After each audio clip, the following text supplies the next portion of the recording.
Shalom Elohim, Bapak Ibu sekalian, teman-teman sekalian, puji Tuhan kita ketemu lagi dalam program kesaksian iman. Bapak Ibu sekalian, saat ini kita akan mendengarkan kesaksian dari seorang Ibu Nunu, seorang keturunan Arab yang dijamah Tuhan ketika beliau dalam kondisi galau, dalam kondisi kosong, jiwanya mengalami suatu pergumulan yang hebat, yang berat, karena merasa bahwa keberdosaannya sebagai seorang manusia membuat ibu ini bimbang dengan imannya. Ibu ini meragukan agamanya, dan pada suatu ketika ketika membaca doa Bapa Kami, beliau mengalami suatu kedamaian, mengalami suatu sejahtera, dan di dalamnya itu beliau tidak bisa merasakan bagaimana doa itu begitu besar kuasanya dan membuat Ibu Nunu menjadi berpikir ulang tentang imannya, dan akhirnya bertanya kepada temannya bagaimana supaya ia bisa mengenali lagi doa Bapa Kami ini lebih dalam.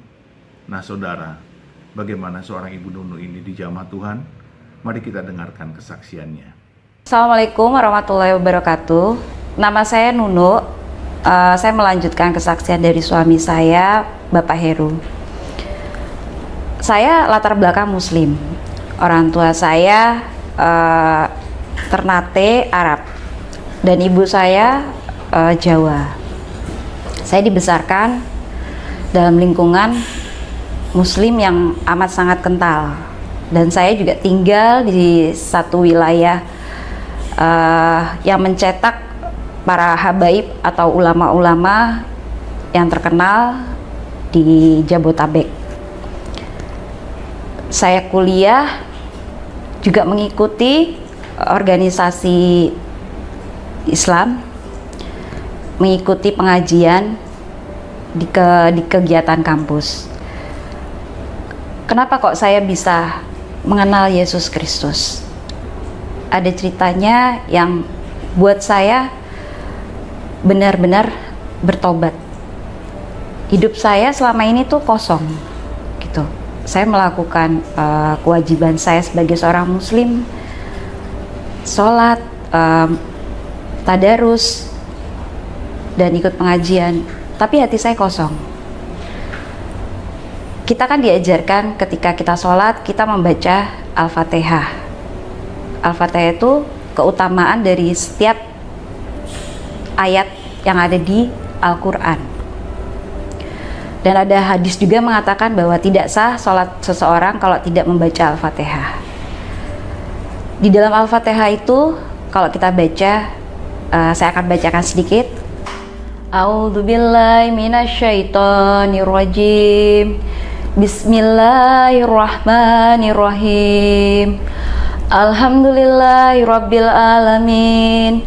Ar-Rahmanir-Rahim, Maliki Yaumiddin, Iyyaka na'budu wa iyyaka nasta'in, Ihdinas siratal mustaqim, Siratal ladzina an'amta 'alaihim, ghairil maghdubi 'alaihim waladhdallin.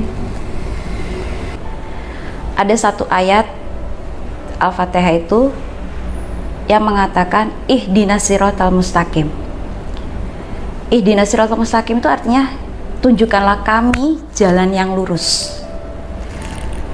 Setiap sholat, kita melakukan sholat 17 rakaat dalam sehari.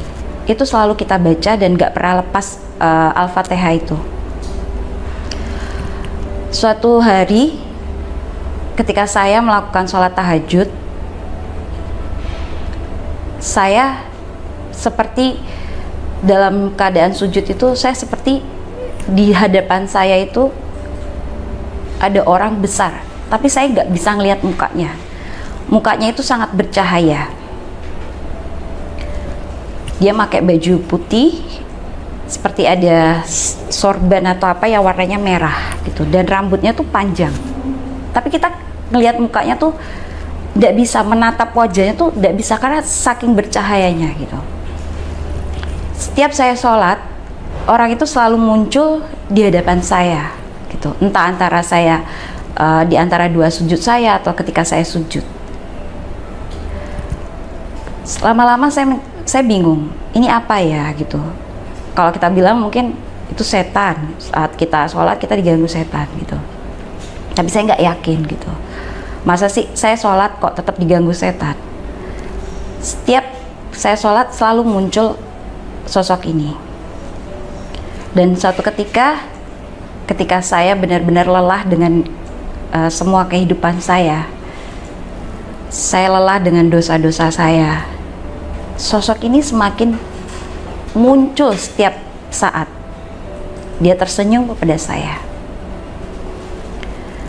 Dan suatu ketika saya itu membaca tabloid, dan di situ ada satu doa Bapak kami. Ada ucapan syukur, dan di setiap ucapan syukur itu ada doa Bapak kami. Dan saya membaca doa Bapak kami. Entah kenapa ketika saya membaca doa Bapak kami itu, hati saya benar-benar hancur, hati saya benar-benar sedih, dan saya menangis tanpa sebab ketika saya membaca tabloid itu yang ada doa Bapak kami. Dalam doa Bapak kami itu ada satu kalimat yang, ampunilah kesalahan kami seperti kami juga mengampuni orang yang bersalah pada kami. Dan janganlah bawa kami dalam pencobaan, tapi lepaskanlah kami daripada yang jahat. Saya merasa hidup saya itu kotor, saya merasa hidup saya itu penuh dengan dosa. Saya berhijab, tapi saya ngelihat kehidupan saya tuh penuh dengan, ya ibaratnya penuh dengan dosa, penuh dengan maksiat ya gitu. Entah saya suka bergibah, entah saya suka keluar masuk bioskop untuk nonton, atau saya nongkrong di kafe. Itu buat saya tuh seperti dosa yang memalukan gitu. Saya baca doa Bapak kami tuh, saya nggak tahu nangis tanpa sebab gitu. Setelah itu saya menggunting penggalan doa Bapak kami itu, dan saya tanyakan ke teman saya yang kebetulan dia beda agama dengan saya. Saya tanyakan, kamu tahu nggak ini apa? Ini doa Bapak kami. Kalau kami orang Kristen harus membaca doa ini gitu. Saya bilang sama teman saya, boleh nggak saya tuliskan lagi doa Bapak kami yang lebih spesifik? Dan akhirnya teman saya menuliskan doa Bapak kami itu. Suatu ketika saya jalan-jalan ke satu toko buku, entah kenapa kaki saya melangkah ke bagian rak yang menjual buku-buku agama Kristen. Nah, di situ saya melihat lukisan yang besar, dan di lukisan itu ada sosok yang sering saya temui, sering menjumpai saya ketika saya sholat, ketika saya sedang merenungkan hidup saya, merenungkan nasib saya. Sosok itu selalu muncul, dan saya temukan di lukisan itu. Saya melihat lukisan itu dan saya terkesima gitu. Saya mencari tahu, oh, apa benar ini yang muncul di hadapan saya sosoknya sama seperti yang saya lihat? Saya tanya-tanya, ini lukisan apa? Oh, ini, ada yang jawab, ini lukisan Yesus Kristus. Oh gitu. Saya perhatikan sungguh-sungguh gitu. Hati saya tuh kayak gimana ya? Hati saya di situ kayak saya menemukan kedamaian, kayak saya menemukan suatu hal yang benar-benar yang tadinya saya kosong tuh kayak terisi gitu. Saya tatap lukisan itu. Lama saya lihat gitu. Saya cuma bilang gini, apa kamu yang benar-benar muncul di hadapan saya? Apa kamu yang sering menjumpai saya gitu? Akhirnya saya pulang dari toko buku itu. Tidak lama saya mikir, saya ini orang Muslim, kok saya bisa berjumpa dengan sosok yang saya anggap itu tidak benar gitu. Sosok yang kalau kita kecil didoktrin bahwa kalau kamu nanti banyakkan dosa, kamu nanti dibakar di api neraka, dan orang yang membakar kamu yang jadi kayu untuk di neraka itu adalah orang Kristen gitu. Kok kenapa kamu muncul? Saya bertanya-tanya dalam hati saya seperti itu. Gak mungkin dia. Angan-angan saya seperti itu. Kan buat saya kan lakum dinukum waliyadin. Agamamu, agamaku ya agamaku. Saya berpendapat bahwa agama saya yang dulu itu adalah agama yang luar biasa hebat gitu. Setelah itu saya mikir lama gitu.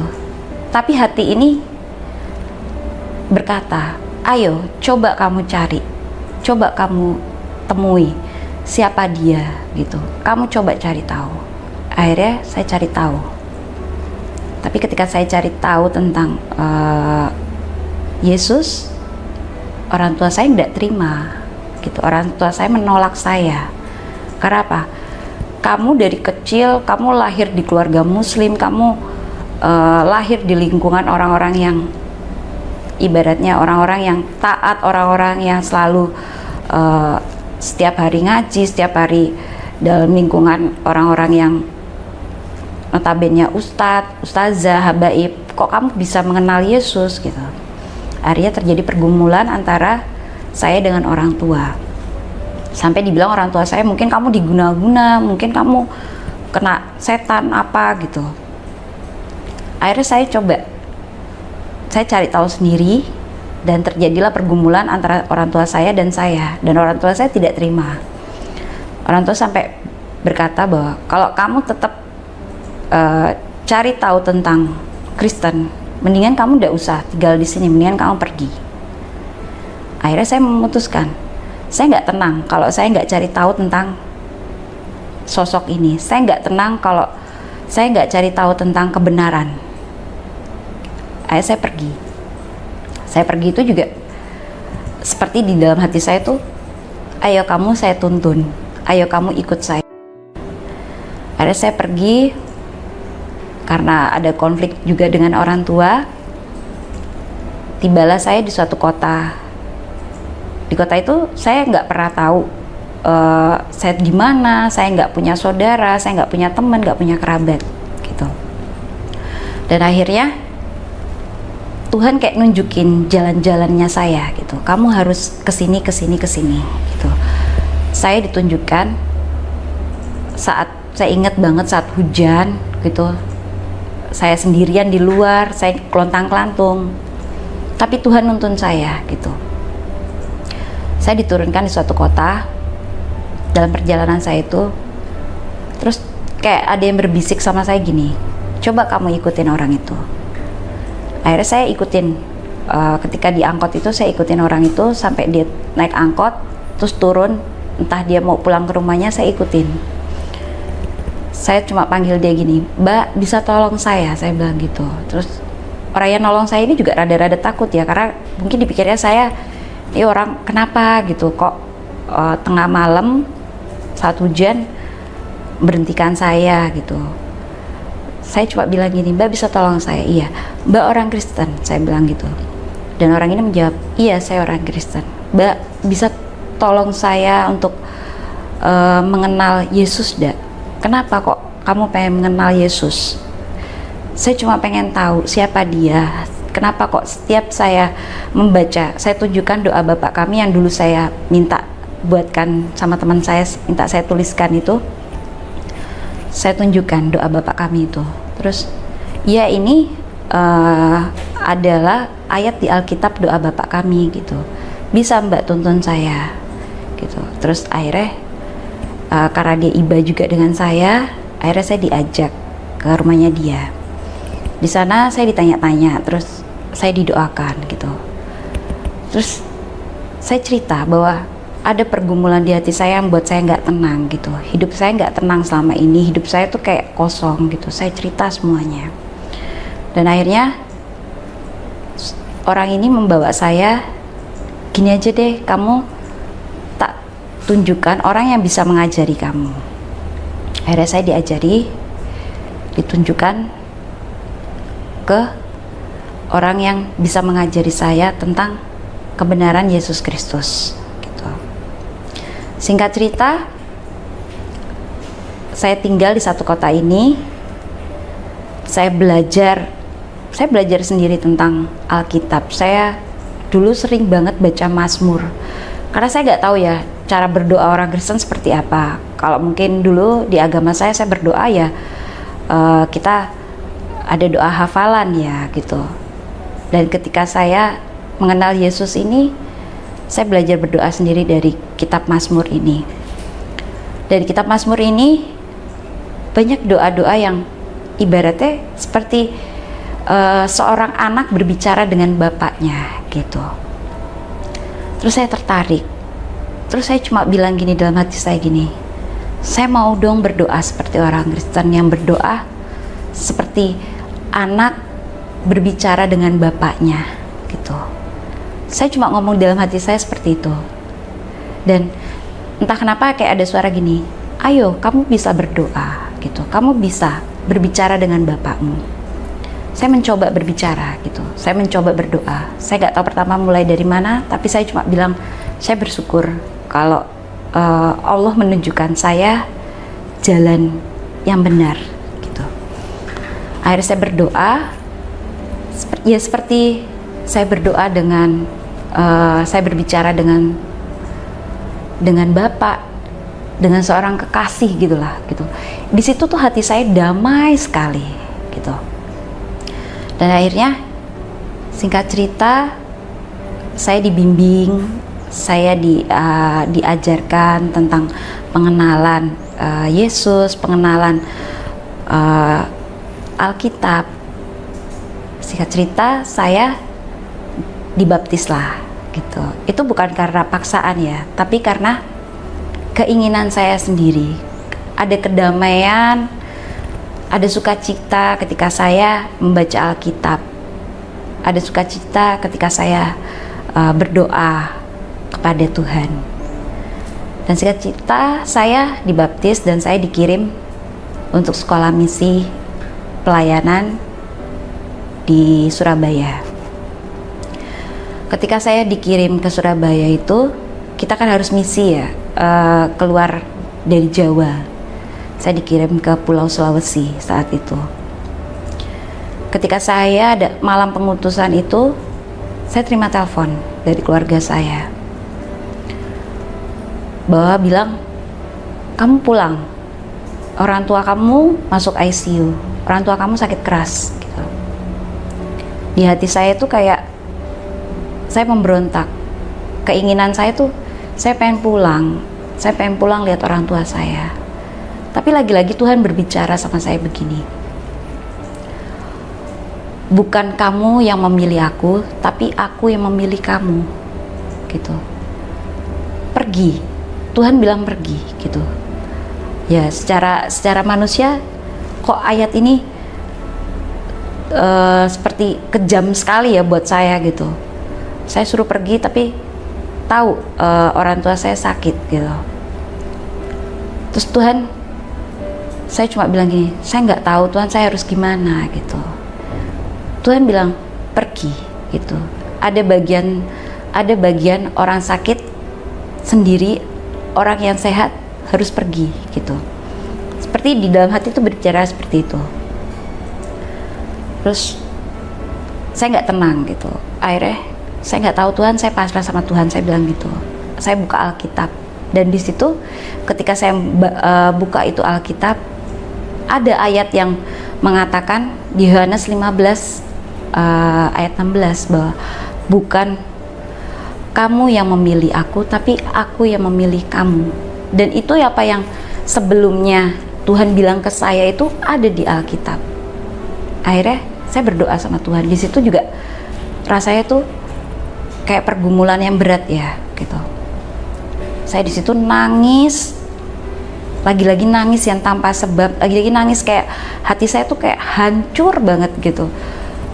Tapi setelah saya memohon ampun sama Tuhan gitu, saya bilang sama Tuhan, Tuhan saya mau nurut sama Tuhan, saya mau diubahkan sama Tuhan, saya mau dibentuk sama Tuhan.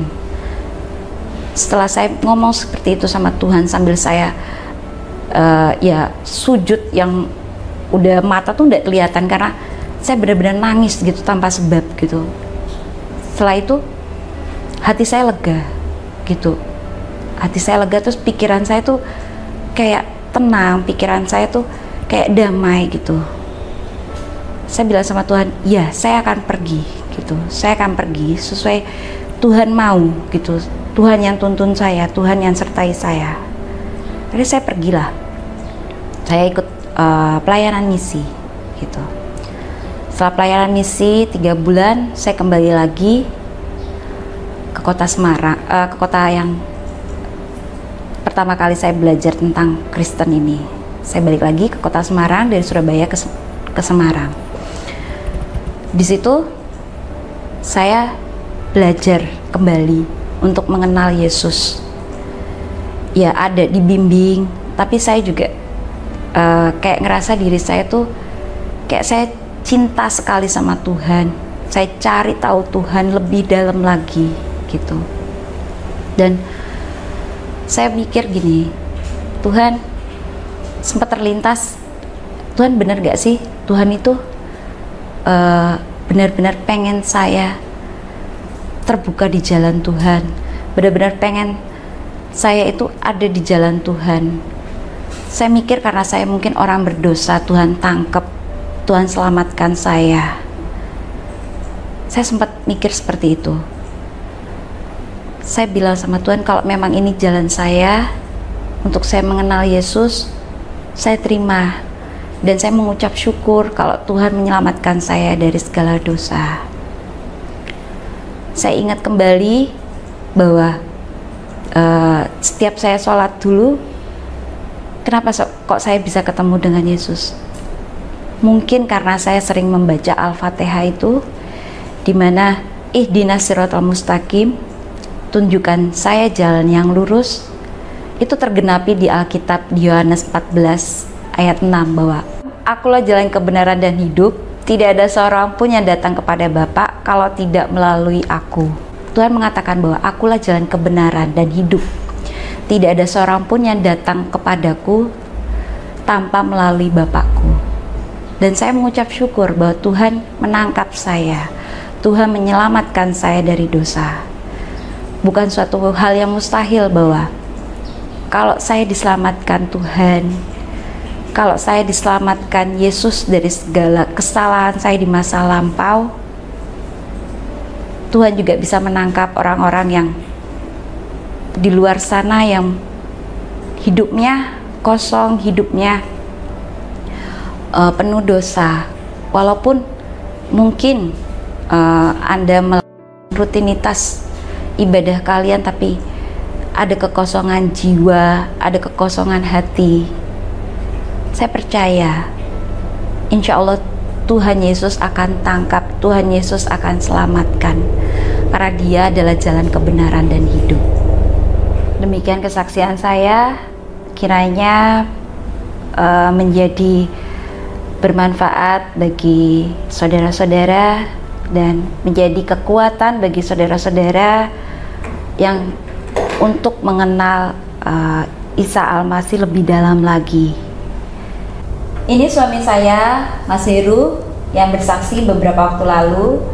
Sekarang kami berdua melayani anak-anak yang terlahir tanpa orang tua, dan kami menjadi orang tua bagi mereka. Saya merasa bersyukur, hidup saya jauh bermanfaat, amin, dan berguna bagi sesama kami. Amin. Inilah karya Tuhan di dalam kehidupan kami. Sebelum saya mengenal Isa Al-Masih dan sesudah saya mengenal Isa Al-Masih, kami mengundang saudara-saudari, Bapak Ibu Muslim yang merasa hampa dan sering bertanya, apakah memiliki jaminan keselamatan? Nah, saat ini juga kami mau berdoa untuk saudara-saudari untuk menerima Isa Al-Masih sebagai Juru Selamat. Amin. Sebentar, suami saya akan mengajak kita dalam doa. Mari Bapak Ibu Saudara-saudari yang dikasihi Tuhan, mari kita satukan hati untuk kami berdoa. Mari kita berdoa. Terima kasih Bapak, kami bersyukur buat hari ini. Biar kiranya Engkau terus berkarya dalam kehidupan kami. Dan kami terus berdoa untuk saudara-saudara kami yang belum mengenal Engkau sebagai Tuhan dan Juru Selamat atau Isa Al-Masih. Kami percaya Engkau buka hati mereka, Engkau singkapkan pikiran mereka, biar kiranya mereka mengerti akan siapa Yesus atau Isa Al-Masih Juru Selamat itu, dan mereka biar menerima Engkau sebagai Tuhan dan Juru Selamat. Kami percaya tidak ada yang mustahil bagi Tuhan, tidak ada yang tidak mungkin. Kami terus berdoa untuk saudara-saudara yang belum percaya atau belum mengenal Isa Al-Masih sebagai Tuhan dan Juru Selamat. Tolong Tuhan, beri mereka pengertian, wahyu turun atas mereka, dan Engkau singkapkan semuanya, biar hati mereka menemukan damai sejahtera, sukacita di dalam Yesus Kristus atau Isa Al-Masih. Terima kasih, kami serahkan semuanya ke dalam tangan kasih-Mu, biar kiranya Tuhan terus berkarya melalui siapapun juga. Hanya di dalam nama Yesus ini doa kami, di dalam nama Yesus. Haleluya, amin. Puji Tuhan, puji Tuhan. Kita sudah mendengarkan kesaksian dari Ibu Nunu yang luar biasa. Sebuah pengalaman rohani yang sungguh-sungguh membangkitkan iman bagi kita yang percaya kepada Yesus. Nah saudara, biarlah semuanya ini membuat kita semakin tekun dalam iman kita, semakin mengerjakan keselamatan kita dengan takut dan gentar kepada Tuhan, dan teruslah kita beriman dan percaya di dalam segala aktivitas kehidupan kita bahwa Tuhan selalu beserta kita, bahwa Tuhan selalu menolong kita, bahwa Tuhan selalu memberkati kita, bahkan Dia mengurapi kita. Bapak Ibu, teman-teman sekalian, saya mengajak kita terus berdoa buat saudara-saudara kita yang belum percaya Kristus, yang belum mengenal Kristus, yang belum mengalami Kristus, supaya mereka mengalami kasih karunia Allah. Dan di dalam hidupnya mereka mengalami perjumpaan pribadi dengan Tuhan. Kita tidak pernah tahu bagaimana Tuhan menjamah mereka. Seperti Tuhan menjamah Ibu Nunu hanya melalui sebuah doa Bapa kami. Bahkan sebelumnya Ibu Nunu pun kita lihat dari keluarga yang sangat keras, sangat ketat, sangat rigid dalam beragama. Tetapi Tuhan adalah Allah yang penuh kuasa. Dan kita percaya setiap orang apabila berdoa dengan penuh keyakinan, doa itu pasti sangat besar kuasanya. Apalagi ketika kita berdoa untuk pertobatan jiwa-jiwa, Tuhan pasti mendengarkan. Nah, teman-teman sekalian, tetaplah semangat, tetaplah terus percaya. Tuhan memberkati kita di dalam segala aspek kehidupan kita. Di dalam nama Bapa dan Anak dan Roh Kudus, di dalam nama Tuhan Yesus Kristus. Tuhan beserta kita. Haleluya. Amin, amin, amin, amin, amin, amin, amin.